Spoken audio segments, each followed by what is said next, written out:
جج حکومت لگائے گی. یہ وہی حکومتیں ہیں جنہوں نے سینٹ میں سینیٹر بنائے ہیں 70 کروڑ روپیہ لے کر. اب تو خیر بات اربوں میں چلی گئی ہے. تو کل جج بھی ملک کا 70 کروڑ دے کے لگے گا. ان میں سے جو سب سے کمزور ترین ہوگا وہ چیف جسٹس بنا کرے گا. یہ ہمارے ملک کا انصاف کا نظام ہوگا, اور وہ چیف جسٹس پاکستان وہ کہلائے گا. تو یہ سپریم کورٹ کو آج آپ ختم کرنا چاہتے ہیں صرف اس لیے کہ ایک جج جو ہے چیف جسٹس نہ بن پائے. یہ سوچ ہے ملک کے اندر. تو میں گزارش, بڑی مؤدبانہ گزارش کروں گا, آئینی ترمیم آپ نے کرنی ہے, شوق آپ کو ہے, بالکل کریں, لیکن سب سے پہلے عوام کے سامنے رکھیں. 6 مہینے اس پہ ڈبیٹ ہو, شاید راسل ڈبیٹ ہو, آپ ایڈز لکھیں, ایڈیٹوریلز آئیں, لوگ تجزیہ کریں, اینالائز کریں, اس کے منفی مثبت پہلو کی بات کریں, اس کے بعد پارلیمان میں لائیں, پھر پارلیمنٹری پارٹیز ڈبیٹ کریں. دنیا کا ملک دکھا دیں جس میں پڑھے بغیر قانون پاس ہوتے ہیں. ہم پڑھے بغیر آئینی ترامیم کر رہے ہیں. 450 ممبران ہیں سینٹ کے اور تقریباً قومی اسمبلی کے. کسی نے آئین وہ ترمیم نہیں دیکھی, لیکن سب بیٹھے ہوئے تھے کہ آئے گا ہم پاس کر دیں گے. اس طرح ملک نہیں چلتے. پھر کہتے ہیں ملک نہیں چلتا, انتشار ہے, عدم استحکام ہے, معیشت نہیں چلتی. یہ بالکل نہیں چلے گی. یہ حرکتیں مت کریں, پیچھے ہٹیں اپنی ان پوزیشن سے. آج ملک کو اس تفریق ختم کریں, نفاق ختم کریں, اتفاق دیں. آج ملک کو آپ نے اس خرابی کو دور کرنا ہے. ایسی ترامیم سے مزید خرابی پیدا ہوگی. یہ بنیادی باتیں ہیں. آج یہ ہر پاکستانی کی آواز ہے, یہ صرف ہماری آواز نہیں ہے, یہ ہر پاکستانی کی آواز ہے کہ ہمیں ایک مستحکم پاکستان چاہیے, ہمیں پاکستان میں اتفاق چاہیے, ہمیں پاکستان کی معیشت چاہیے. آج نوجوان کیا مانگتا ہے؟ نوجوان عزت مانگتا ہے, اپنی رائے کا احترام مانگتا ہے. نوجوان مواقع مانگتا ہے, روزگار کے, کاروبار کے مواقع مانگتا ہے. یہ آپ نے کرنا ہے. کیا یہ آئینی ترامیم سے آپ کر لیں گے جو آپ رات کو پاس کرنا چاہتے ہیں؟ کیا آپ مزید نفاق پیدا کر کے ملک کے مسائل حل کر لیں گے؟ اور بدنصیبی یہ ہے کہ جو آئینی ترمیم ہو رہی ہے اس میں ایک چیز بھی پاکستان کے عوام کی کم از کم میں نے نہیں دیکھی. 28 صفحے کی ایک ترمیم کا مسودہ لا منسٹر صاحب نے لائرز کو دیا. اس میں کوئی مسئلہ عوام کا نہیں ہے کہ عوام کی کیا سہولت ملے گی, عوام کی زندگی کیسے آسان ہوگی, ملک کے حالات کیسے بہتر ہوں گے.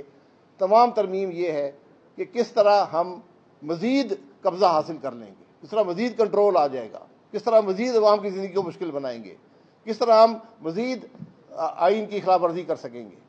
یہ معاملات کبھی ملک کو کے لیے دیر پا ثابت نہیں ہوتے. یہ بات آپ کے سامنے رکھ دی. شکریہ.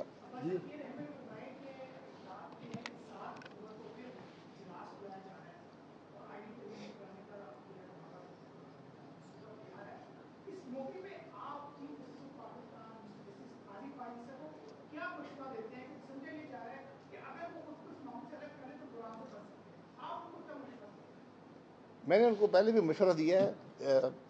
ایک زمانہ تھا, آج سے چند مہینے یا چند سال سمجھ لیں, جب ہم چیف جسٹس کا نام لیتے ہوئے, کسی جج کا نام لیتے ہوئے گھبراتے تھے کہ کنٹمپٹ لگ جائے. آج ہر ٹی وی پروگرام پر نام لے کر لوگ گالی نکالتے ہیں. تو قاضی فیض عیسیٰ صاحب, جن کی میں بہت عزت کرتا تھا, اصول کی بات جب کرتے تھے, آج کچھ اصولوں سے ہٹ گئے ہیں. ان کے پاس 2 راستے ہیں, ایک عزت کا راستہ ہے, ایک مزید نوکری کا راستہ ہے. تو خود تعین کر لیں کیا ان کو چاہیے. اور کوئی سوال؟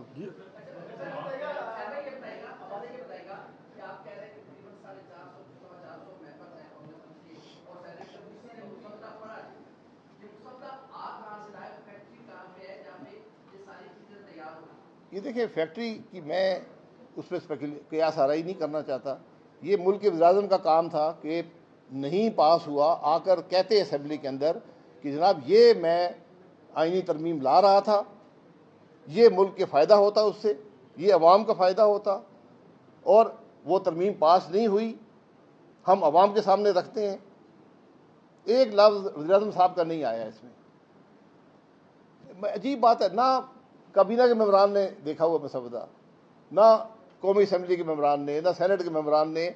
جو کمیٹی میں بنی تھی مسودہ دیکھنے کے لیے, 3 لوگوں سے میں نے بات کی, وہ سارے کہتے ہیں ہم نے کوئی 8-10 مسودے وہاں پر تھے, ہمیں پتہ نہیں تھا صحیح کون سا ہے. تو بڑی عجیب بات ہے.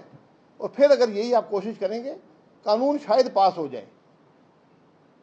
یہ اسمبلی کے ممبران یہ ریٹائر ہو کے گھر چلو، وہ غلط قانون، کالا ترمیم، کالی ترمیم، اندھی ترمیم رہے گی یہاں پر، اور ہمیشہ اس ملک کے لیے تکلیف کا باعث بنے گی. تو آج سوچ سمجھ کے یہ کام کریں. جی آپ نے کہا کہ احتجاج کرنے کی اجازت دینی چاہیے، جلسہ کرنے کی اجازت دینی چاہیے، لیکن جو گنڈا پور صاحب ہے وہ جس طرح تقاریر کر رہے ہیں، جس طریقے سے پنجاب میں بھی آئے، اس وقت جے پی کی بھی جو صورتحال دیکھیں، وہاں تباہی مچ رہی ہے مکمل طور پہ، یونیورسٹیز سیل ہو رہی ہیں، وہاں کوئی پروجیکٹ نہیں چل رہا، کوئی معاملات نہیں چل رہے، تو ان کو اپنے صوبے کو بھی تو غور و خوض کرنا چاہیے نا صورتحال میں. سر بالکل، اگر گنڈا پور صاحب قانون توڑ رہے ہیں ان کو حراست میں لیں. وہ کام نہیں کر رہے، آپ اپوزیشن جو وہاں پر ہے یہ بات کرے. کیوں نہیں پریس کانفرنس میں جا کر کہتے کہ وہاں کیا کرپشن ہو رہی ہے؟ کرپشن کے پی میں پچھلی حکومت بھی کرپٹ تھی، یہ بھی کرپٹ ہے. پنجاب میں بزدار صاحب کی حکومت آپ کے سامنے کیا کرتی رہی ہے؟ ایک کرپشن کے نئے زاویے ہم نے زندگی میں کبھی نہیں سنا تھا بزدار کی حکومت میں یہاں پر. تو میں کسی جماعت کی بات نہیں کر رہا، میں ملک کے عوام کی، میں ایک اصول کی بات کر رہا ہوں، جمہوری اقدار کی بات کر رہا ہوں، پارلیمانی اقدار کی بات کر رہا ہوں.